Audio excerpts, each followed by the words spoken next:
everybody's favorite job interview question. Another cliched job interview question. Where do you see yourself in 5 years? They've been asking this question for decades and decades and decades. I don't know precisely when they started asking this, but before the 1950s. I know that for sure. Okay, so we're covering this because there's a good likelihood that you will be asked this question in some form in the next job interview you go to. Okay, it's cliched, it's been around forever, but they still keep asking it. This is the future question. It's where they ask you, about the future. As far as you can tell, where do you see yourself in 5 years? Now, there's many forms of the question, okay?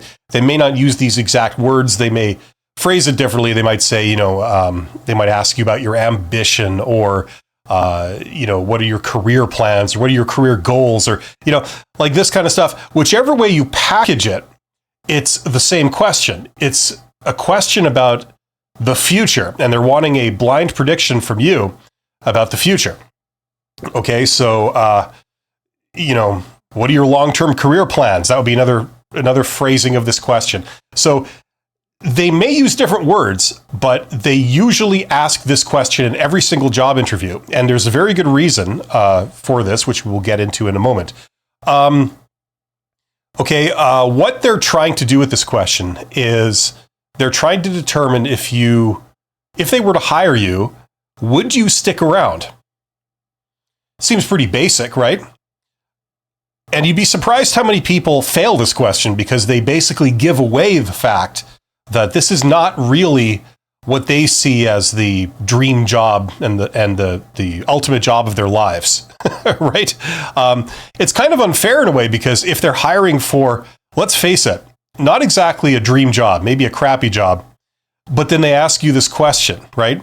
And if you were to say, oh yeah, I plan to leave as soon as I can, then you just eliminated yourself. It doesn't matter how qualified you are. Doesn't matter how perfect you are fit for the role. If you intend to leave the first chance you get, it's not going to work out. So from their perspective, this is another sort of litmus test, like another sort of go, no-go test that they apply to all candidates to see if you pass this, right? Okay, so that's what's really going on here. Now, listen, it's interesting because, everybody loves this sort of psychological wordplay BS that they love to do at job interviews. People don't talk in a very natural way in job interviews, as I'm sure you all know. And when they phrase the question like this, they say, where do you see yourself in 5 years? If you didn't know of this question and you didn't do any sort of preparation for it, and you didn't anticipate being asked this, you'd probably assume that they're looking for a blind prediction from you about your future, which is silly because, the most obvious thing that you don't know at this point is whether you're going to get this job. And whether you do or not, that's kind of going to affect your future, right? So it seems very strange, right? So it seems weird that they almost expect you to see into the future and tell them what's there. If that's what you're thinking, you could be forgiven to thinking that that's what they're asking, okay? Because that's how this question is phrased. And this is the trap because they're not actually asking that. Do they expect you to see into the future? No, they don't. They know that you don't know what's going to happen in 5 years, starting with, are you going to be working here or not? They already know that, right? The reason they're asking is because they're trying to find out your motivations, your ambitions, what you enjoy doing, what type of work you enjoy doing, and what you don't, right? And if you disclose that you don't really enjoy doing this type of work, this is not your idea of a good time, this is not what you envision yourself doing for the rest of your life, they're going to interpret that as a fail. Isn't that stupid? It's stupid, but if you were in their shoes and you were hiring someone and you're interviewing a candidate that was qualified for it, but then the candidate admits to you that's like, no, I don't really feel like doing this for very long. I don't really feel like doing this at all, really. My ambition would be to get the hell out of this line of work as soon as possible. Would you be super psyched about having that person on your team backing you up? Probably not, right? So that's what's going on with this question. That's why they ask it. That's what it's meant to reveal. And it's the trap that a lot of people walk into. So hopefully that makes sense. I see there are 20 of you here. Thank you for being here. You guys are awesome. Hopefully you're getting something out of this.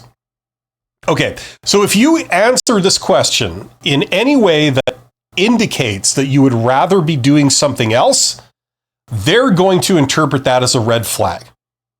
That's how this works. Rightly or wrongly, that's how recruiters are trained to think. How do I know this? Because I trained recruiters in university. That's the theory behind this question. Okay? Now, let's start talking about what a correct answer would be, one that lets you pass this question. Well, if you were to say, if they were to ask you, where do you see yourself in 5 years? And you were to say, well, I see myself at this company, right? That's a good start, okay? Right? Now, if you were to say more precisely, I not only see myself at this company or this organization, but I see myself in this role, in this job, right? Usually that's a good answer, right? Now we get into another point of uncertainty, and that is that all organizations are different, just like individuals are different. We all have different wants, wills, and needs, and different ideas on what's good and what's bad, right? And organizations, employers, are no different, right? Some employers want you to be ambitious. If you get in there and you say, like, I'm really ambitious, I want to do my job really well, and then I want to get promoted, and I want to work at a higher level, and then I want to get promoted from there, they see that as a good thing, okay? And if you were to indicate that that's the type of person you are or something, they will regard that favorably. Other employers don't see things that way. They see it as, we hired you for this job, and we want you in this job. We're not interested in hiring someone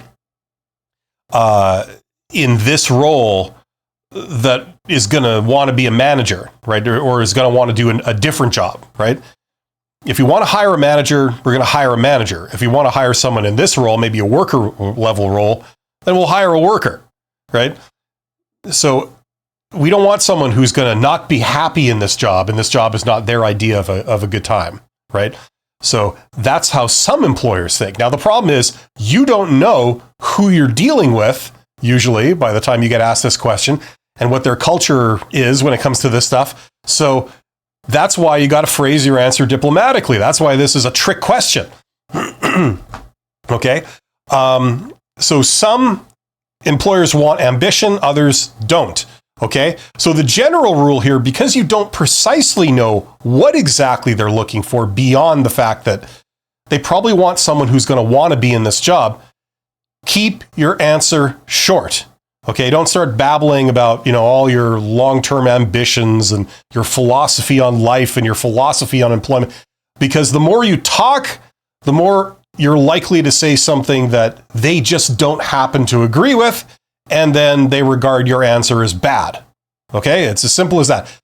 This is the problem with these types of questions. They're asking you for an answer, but you have no idea what they want to hear, what they value, beyond the fact that pretty much almost everybody who's hiring wants the candidate to want to do the job. Okay? That's pretty much the only thing that's universal. Okay, I'm going to get to questions in a second, but I see that Christian Spear is here. Hello to Kristen.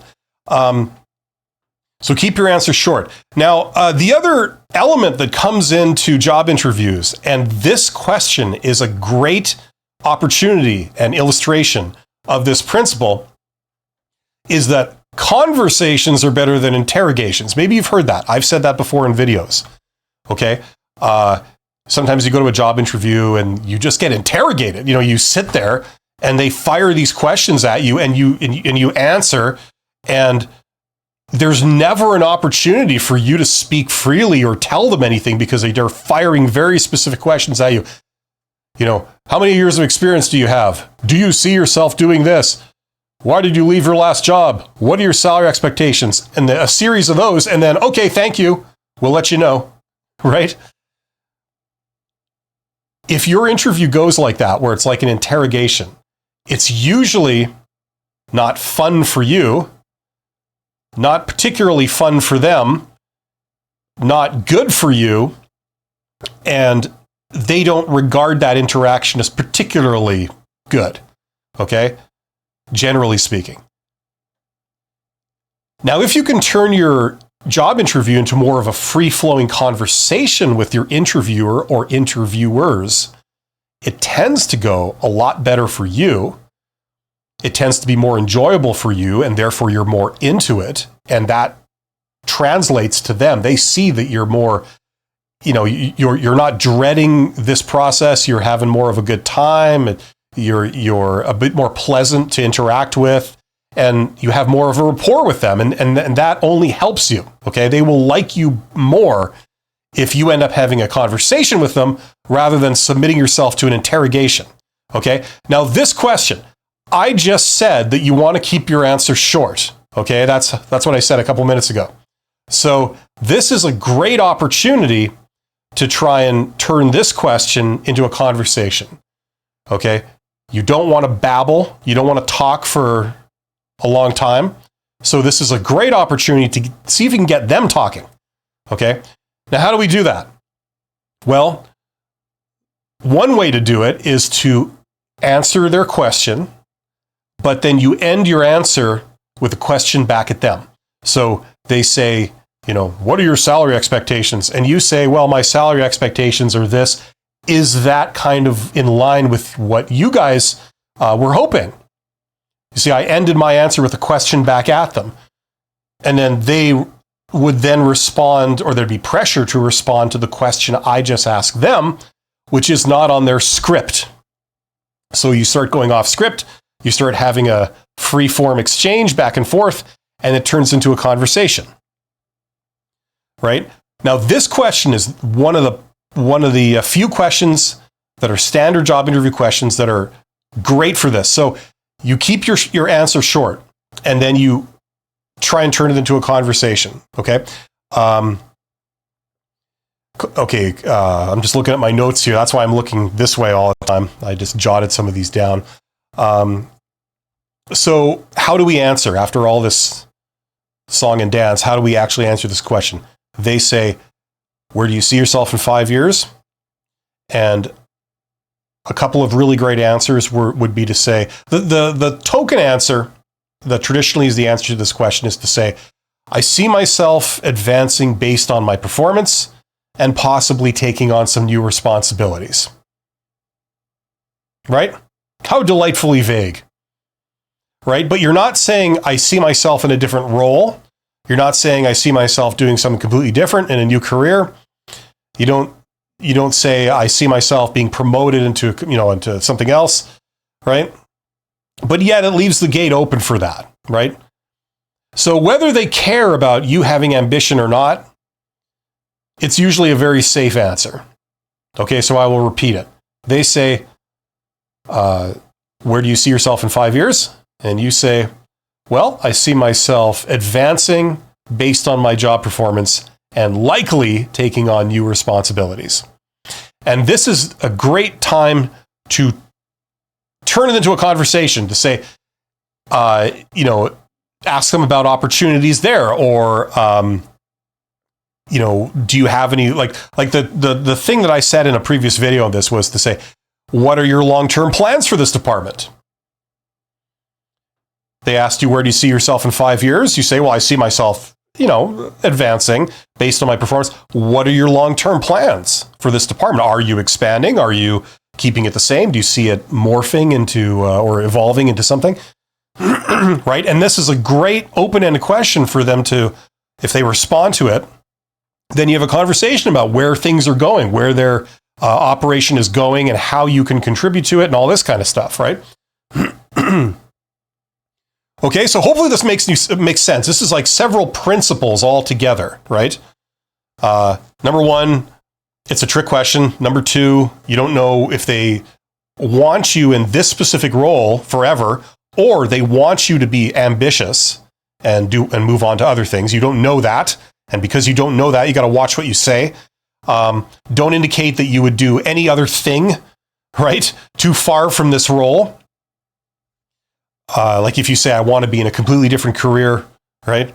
Like the Monty Python skit, right? I know I'm a banker or an accountant, but I want to be a lion tamer, right? See, everyone knows that. You have to be 104 years old to remember things like that. Right? The concept of the more you talk and you just go off script, the worse it is for you, the more likely you are to say something that they don't like, that they're not looking for, or they regard as bad, unbeknownst to you. Okay? And a conversation is better than an interrogation. So because you want to keep your answer short with this one, it's a great opportunity to fire a question back at them. Something related to what they just asked you, to see if, you can sort of get more information and have them elaborate. And then you could speak to that maybe. So hopefully that makes sense. That's my position on this question. That, in my view, is the best answer. And it doesn't allow them, you will avoid being eliminated by this question, which is basically the whole point of it.